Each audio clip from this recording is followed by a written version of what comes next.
Down here on the floor. Do we have a live stream active now? There's the thumbs up. We're good.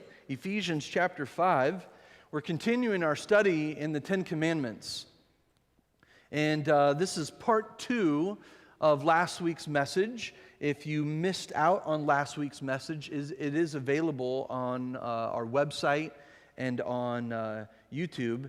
As I'm saying that, it just occurred to me I forgot to do the verses.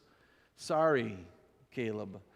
Gotta adjust that. There's just too many things on the agenda. I'll try to remember to talk about that at the end. Looking at my assistant, that he'll assist me to remember at the end of the service. Yeah, there you go. So Ephesians chapter 5 is where we're going to be. We're continuing once again of what we talked about last week in regard to the command, thou shalt not commit adultery. I got it right on the bulletin this week. I didn't make the adulterous error of leaving out the word not in the title. Didn't I? Yes, okay, good, thanks. You shall not commit adultery is what the command says in Exodus chapter 20, verse 14. So last week we spent the week focusing on the role that the husband plays in regard to that command, specifically that from the positive way of looking at this, rather than just don't do these things, instead faithfully love your wife, husband. So once again, if you missed that, get on YouTube or on our website and you'll be able to have access to that message. Also on our phone app. You're going down the road, you can download our phone app and go to that message and hit play, and it will audio play that message for you. It's fantastic, amazing, isn't it? We can do this stuff. Well, I mentioned it last week that often what happens is that a couple starts marriage with high expectations. They're in love, they think that love is going to conquer all of their problems, but not too far into the marriage, the honeymoon wears off and there are disappointments as expectations are not met. The wife has expectations of the husband, leadership, spiritual leadership, and that he'll be this lovey-dovey fellow that he was all through the honeymoon. And the husband has expectations of that it's going to be like the honeymoon, every day from here forward. And instead, they get home, and what happens is he goes to work. And when he goes to work, there is his clothes laying on a floor in a heap. Socks, dirty underwear, dirty clothes laying in a pile. Right next to the laundry basket, I might add. Not in the laundry basket, but on the floor. He gets home after a hard day of work. He's hungry. And he says, "What's for supper?" And, "Well, I don't know. What are we having?" You're the wife, expectations, right? Expectations. Right or wrong, these are typical expectations that exist within a family that exist within a marriage unit. And often, a lot of these kinds of things, these expectations take place sort of subconsciously. Like we're not actively thinking about it, but we have these expectations. The guy will think, "Well, this is the way my mom did it." How many times has that been a part of the conversation? "My mom did it this way," or "You should do it like this," because of the wife. "Well, my dad did this. You should be more like my dad." The husband, who may not be as relationally tuned in as his wife, deals with marital disappointments often by burying himself in work or in a hobby. And inevitably, the disappointed wife begins trying to remodel her husband. She'll nag about his shortcomings and him not meeting her emotional needs. And truthfully, especially when you're first married, am I right, guys? Men are just totally clueless what this means.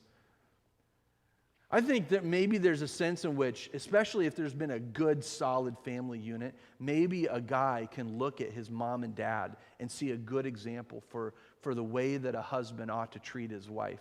But I think in a general sense of it, a lot of guys, when they enter in marriage, we have no idea. Am I right?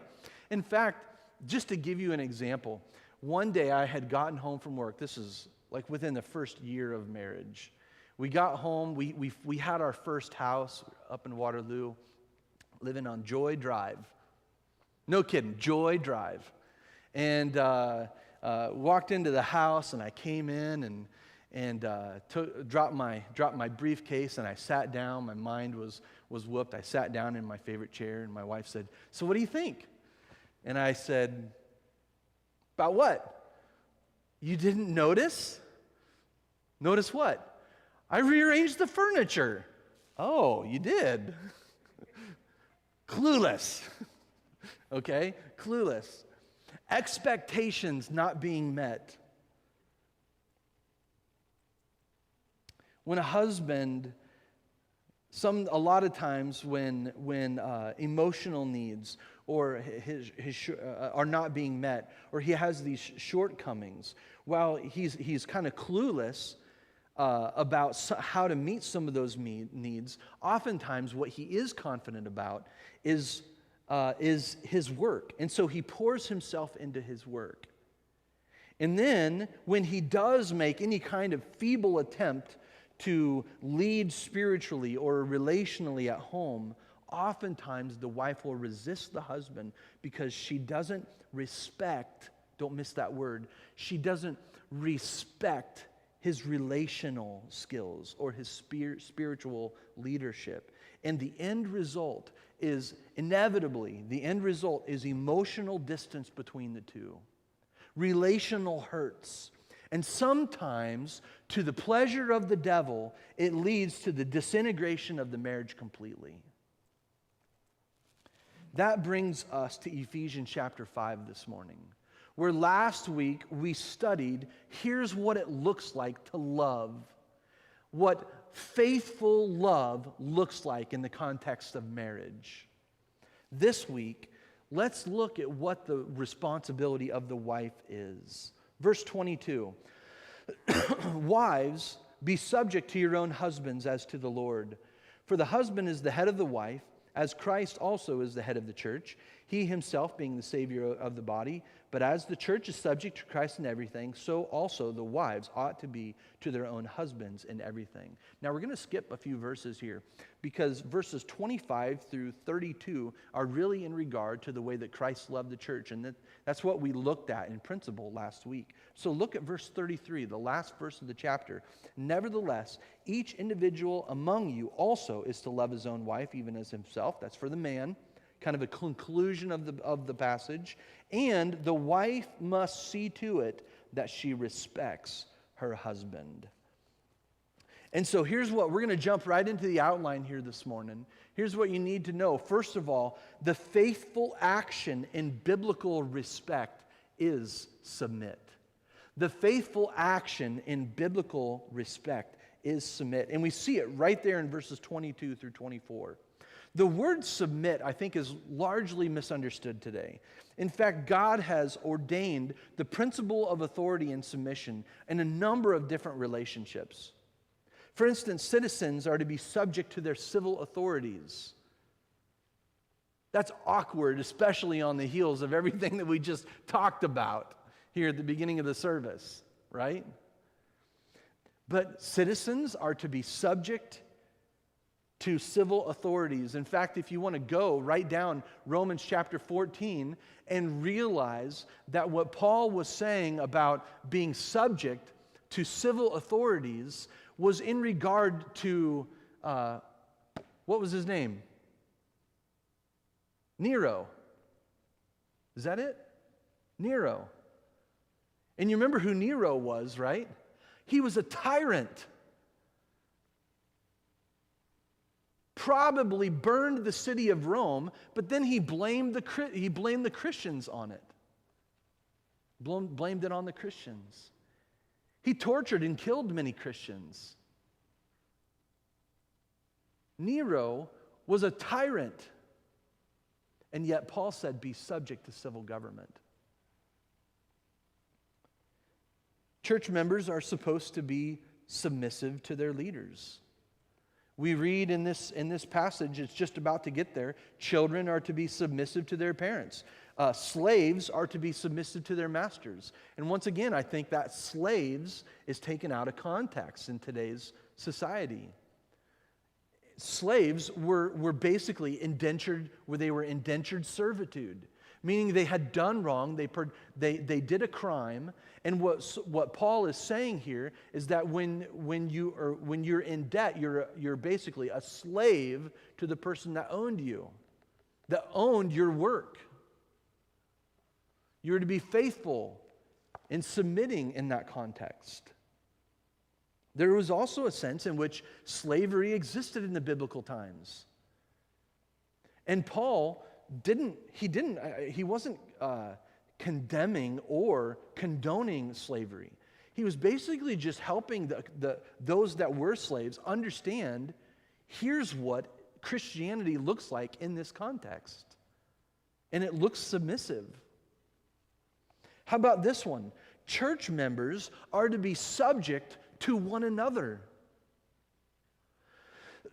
We're to be submissive to one another in regard to the church family, meaning that we're giving the preference to one another. We're giving the right of way to one another, you might say. We're looking out for another's need rather than our own. Submissive. Very quickly here, whenever God grants authority, it's always for the blessing and protection of those who are under the authority, and never for the advantage of those who are on top. It's also important to recognize that husbands are never actually commanded to exercise authority over his wife.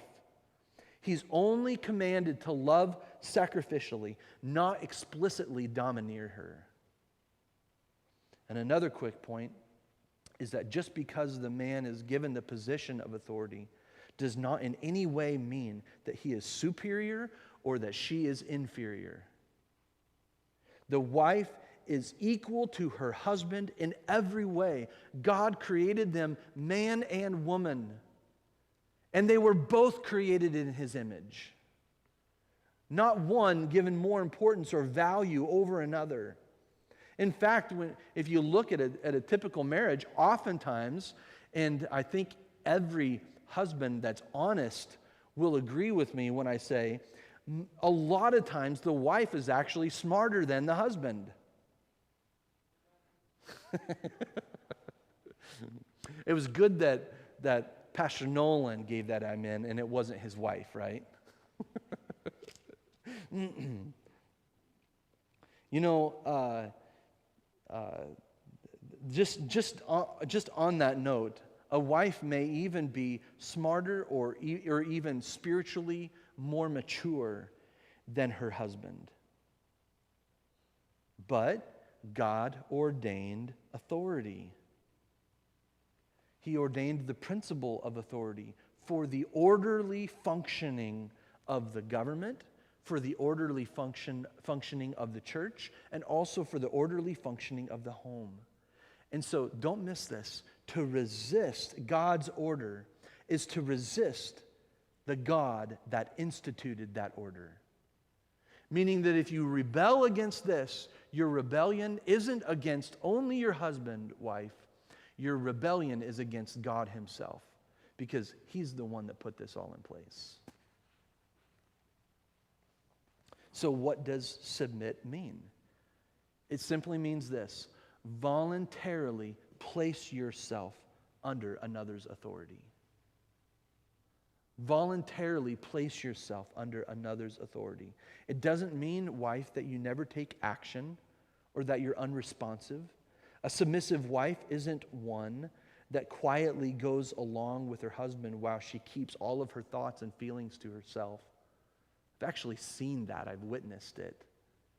That's unwholesome, ungodly even. The best way that I think I could explain what this submission is by quoting an old-time preacher. He made this statement: the husband should not be a tyrant, and the wife should not be the governor. Might be the best way to understand what this this submission is. Having said that, what I want to do and get it is kind of get into the heart of what biblical respect is all about. I think there's a note right there, Caleb, about submission that you can put that up there, I think, about what submission is. Very quickly here, we don't have a lot of time to get into this, but allow me to just touch on it with the promise that we, like I said at the beginning of the service, we're going to come back to this very soon. My wife's been reading a book. I didn't bring it with me. It's back here in my office, but she's been reading this book by the name of Fierce Women, entitled, or it's what it's entitled, but it's written by a gal named Kimberly Wagner. And she had me read just a little bit of it in regard to the message here today. And I need to tell you that this is a really good book. There's a lot of dynamic stuff that she highlights in there. But especially one chapter focuses on a problem that is becoming more and more prevalent in our culture, and that is the emasculation of men. In one specific portion, Mrs. Wagner points out a movement that has been pushed by the left that would state, and I quote, "Men are the new women." Do you hear that? Are you appalled? You ought to be. You type this in on the internet, you can get, I should say, be careful. But there are all kinds of books and articles about this.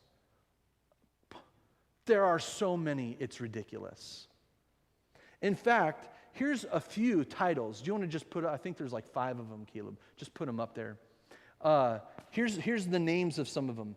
Fashion trends that prove men are the new women. Fashion trends, so clothing that would dress a man like a woman. There's another article. Are men necessary? Sorry, this isn't an article. This is actually a book. Are men necessary when the sexes collide? You can get that book off of Amazon. There's another article entitled Alpha Women. Basically, here's what the alpha woman looks like, as if it's even something that should exist. And there's also books that go right after man, what a man is.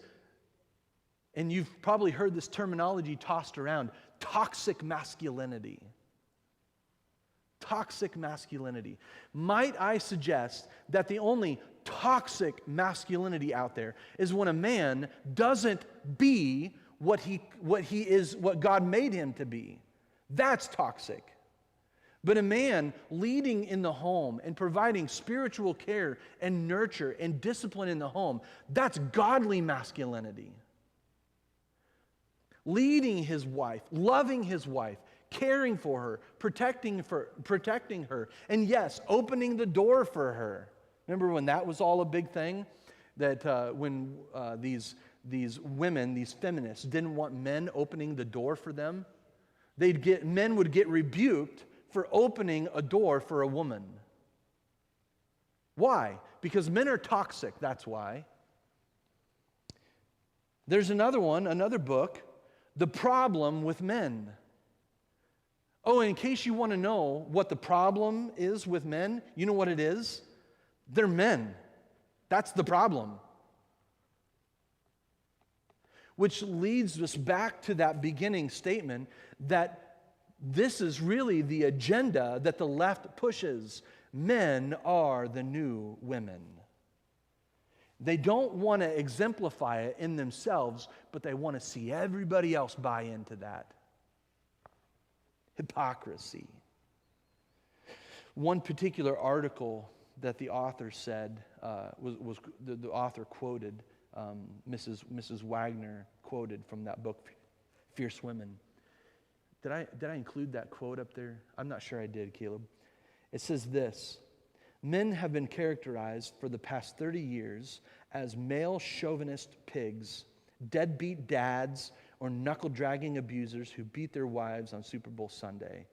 And just to throw this out there, I can't remember what the name of the show was called, but it was a show back in the 90s, Al Bundy. You remember that TV show, that sitcom? Married with Children, you remember that? That is a despicable show. That did so much damage to the identification of what a man is. As much as I appreciated and even enjoyed watching the show Home Improvement, that also did the same thing. That the man is pictured as this bumbling idiot that makes all kinds of mistakes. And granted, I understand there might be a sense in which men make a lot of mistakes, right? I mean, can we agree on that, gentlemen? Yes. But there was simply a push for the woman to be the head of that home. And it's lived out through the episodes. I enjoyed the humor, but the message that it created was very, very clear, and it was subtle.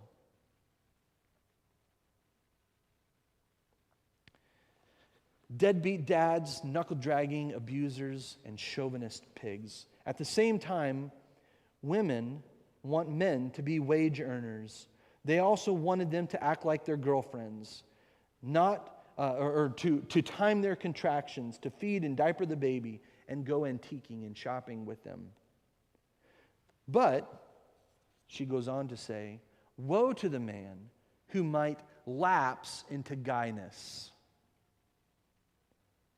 Because then it's hit the road, buddy. She goes on to describe how this culture has begun redefining what the man is. And I can't use the same words that she described it, but let me suffice it to say that the appearance of this man is one that has the appearance of a person that's gay. The actions of a homosexual. That's the appropriate man in today's culture. Men that stay at home, they don't leave. They don't run off and abandon their families. This man that stays home and leads their families, the man that provides sound biblical discipline for children, the man that passionately loves his wife, the man who knows how to work and how to protect and defend, the man who is dependable and who trains his children to work and be dependable, the man who possesses the respect of his wife. This man is all but forgotten and shoved to the side today. Folks, don't miss this. Manliness, the manly husband, the godly husband is under assault today. From every perspective, wives, don't miss that. The man is under assault today. And we saw it in what Mike Huckabee was talking about in the video earlier. It's not going away. And a man that takes a stand for his conviction could very well end up in jail. They will discipline a man who thinks rightly about manhood. The right will be wrong and the wrong will be right. And this is where I want us to hunker down this morning. Why do we bring all of this up in regard to the topic of wives? Respect your husbands. Even do not commit adultery.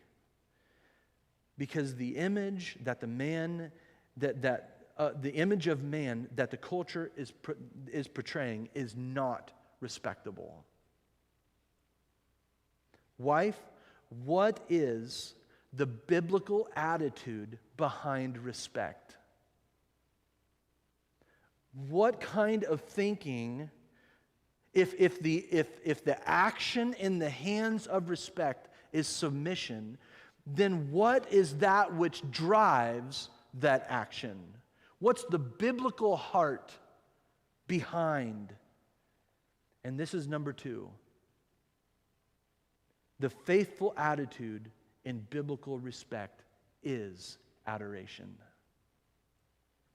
The faithful attitude in biblical respect is adoration.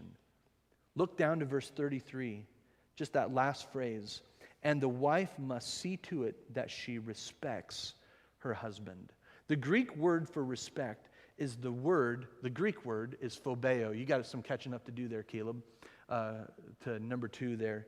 It's the Greek word phobeo. I think I'm pronouncing that right. Is that right? As soon as we, if you can, skip ahead there to it. Because I want you to see this word. Because it looks a lot like something else. There it is, phobeo. It looks like the word phobia. It's actually where we get the word phobia from. It means fear or terror. It also means revere or reverence. But you need to see something else about this word. I think it's important to say that this referencing is not meant to be a duty. There is an aspect of obedience that applies to the word submission, but not to this word respect. This respect is an attitude. And attitudes, they will show themselves with actions, but attitudes, it's difficult. Have you ever heard it said it's difficult to spank an attitude?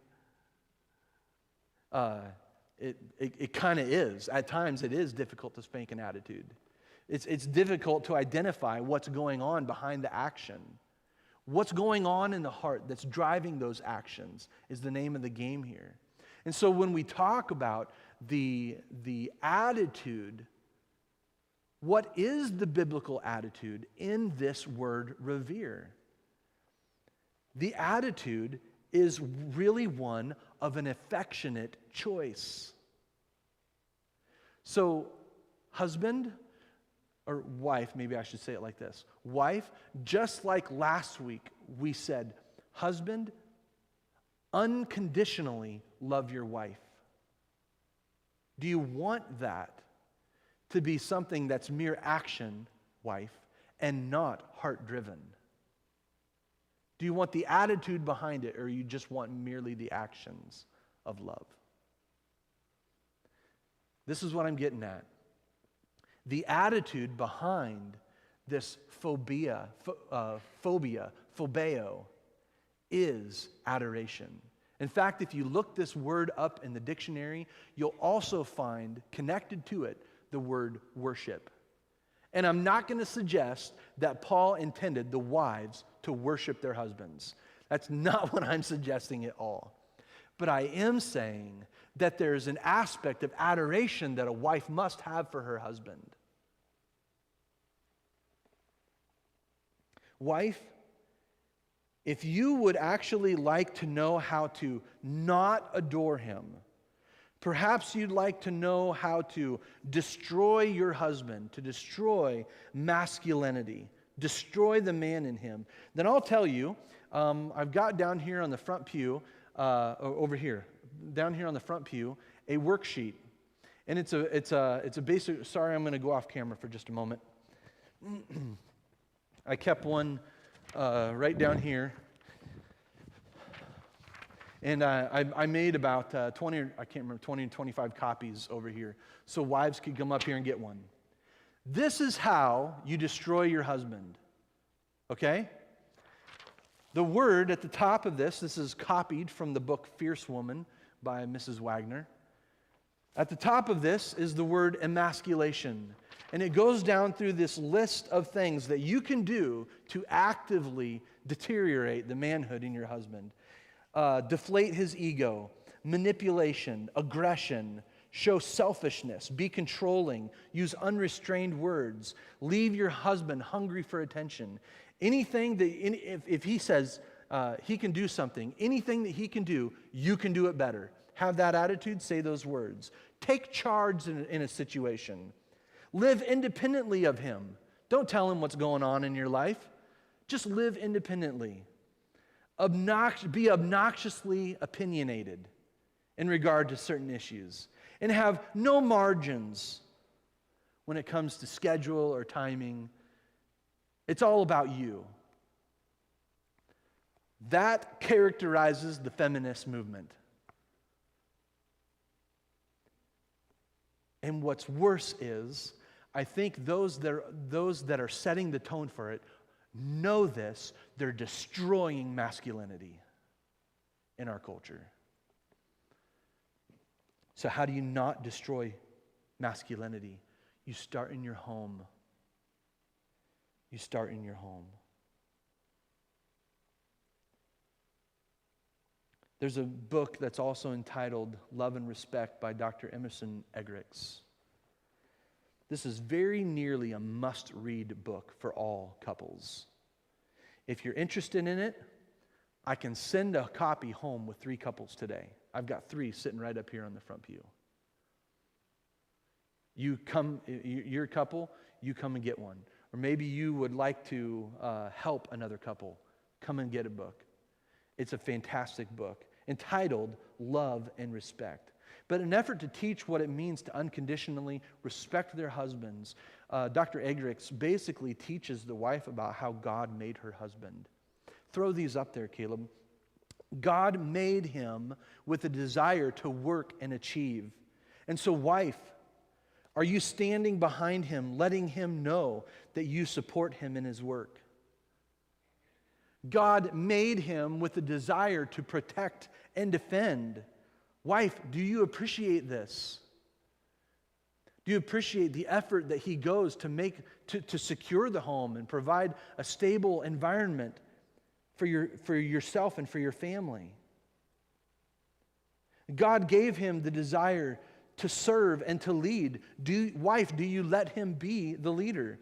Do you recognize that God has instilled this in him? And God has commanded this of him?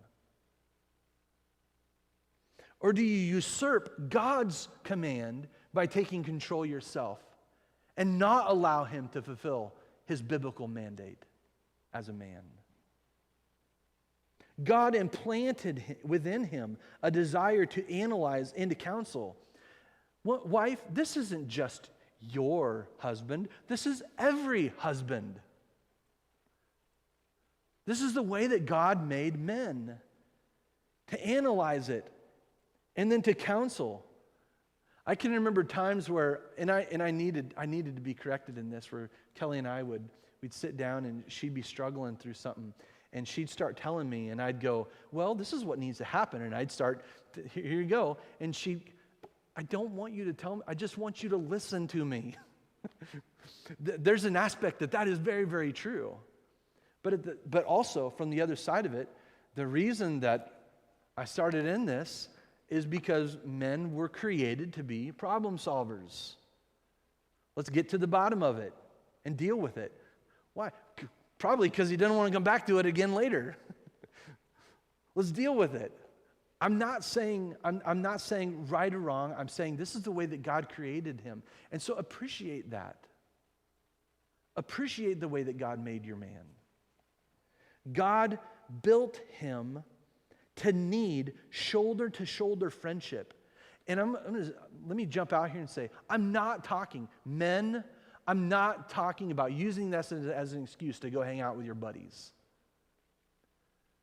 God looked at man in the beginning and he said, it's not good for man to be alone. And so what did he do? He didn't create a buddy to go bowling with. He created a wife to be a helpmeet, meaning that as much as wives don't, maybe, or these feminist wives, maybe I should say it, don't like to hear it, that women need men. When God created man, he looked and he said, it's not good yet.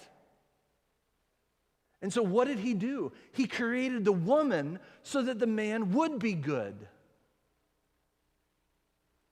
The two complete one another.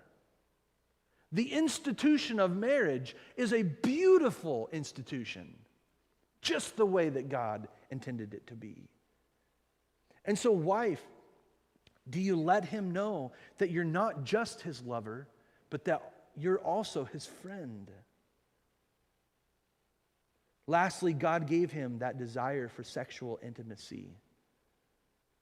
Do you, wife, honor his need for sex even when you don't feel like it? Now, I think these are all pretty powerful. Allow me to add just a couple quick ones to this. Wife, this is the next slide, I think there, Caleb. Wife, do not tear your man down. There are man-bashing sessions everywhere. The home does not need to be one of those environments. Don't use your words to tear him down or criticize him. And let me slip this in here, especially so in front of your children. Young or old children, it does not matter.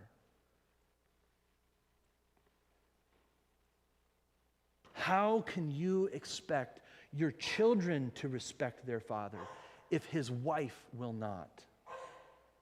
So never demean him, privately as well as publicly.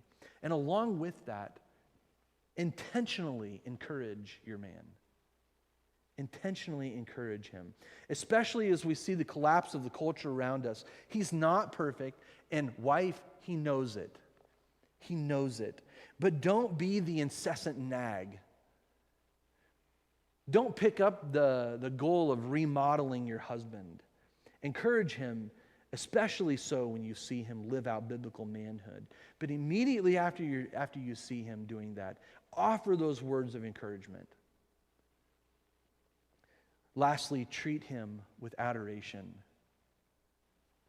Treat him with adoration. Give to him, this sounds a little bit weird, I understand that, but give to him and be his woman. Embody that. Wife, no one else can be what you can be to your husband. God has given you a tremendous privilege to that one man for life. Possess that attitude that no other man can satisfy you other than him. And no other man can equal him. You are his woman and he is your man, and make it known to him. Now, having said all this, that's wrapped up in the word respect. Having said all of this, men, listen to me. This was not for you. This was not for me. I didn't give all of this so that you could hold your wife accountable to her level of submission or obedience to your every command. Another passage, let me just point this out very quickly. 1 Corinthians chapter 7. 1 Corinthians chapter 7, beginning in verse 1, it says this: Now concerning the things about which you wrote, it is good for a man not to touch a woman. But because of immoralities, each man is to have his own wife, and each woman is to have her own husband. The husband must fulfill his duty to his wife, and the wife also to her husband. The wife does not have authority over her own body, but the husband does. And likewise also the husband does not have authority over his own body, but the wife does. Now the passage goes on, but this passage makes it very clear that each spouse is accountable to the other for sexual satisfaction. But hear me when I say it. This is not a scriptural excuse for husbands to lord it over his wife because he has his own rights.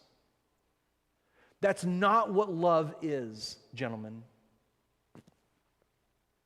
Sex, love, respect, marriage, all of these are meant to be unconditional.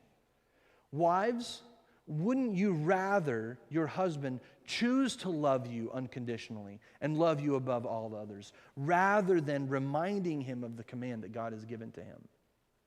And husband, Wouldn't you rather your wife willingly give herself to you and adore you above all others, rather than you demanding this kind of respect? Without exception, folks,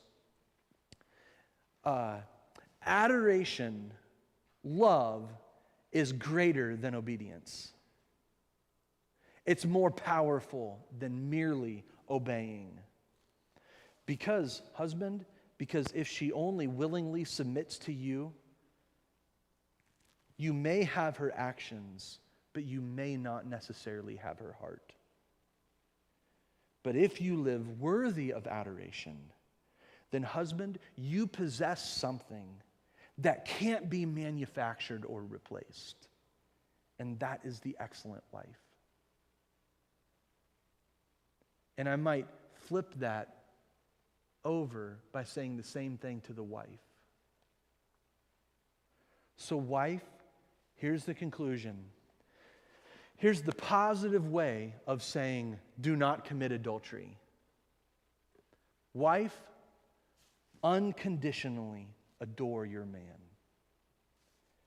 Husband, passionately cherish your woman.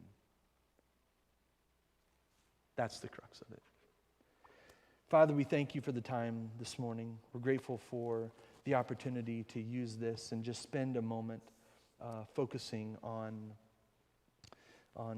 something as important and as valuable to man as you have given him in the institution of marriage.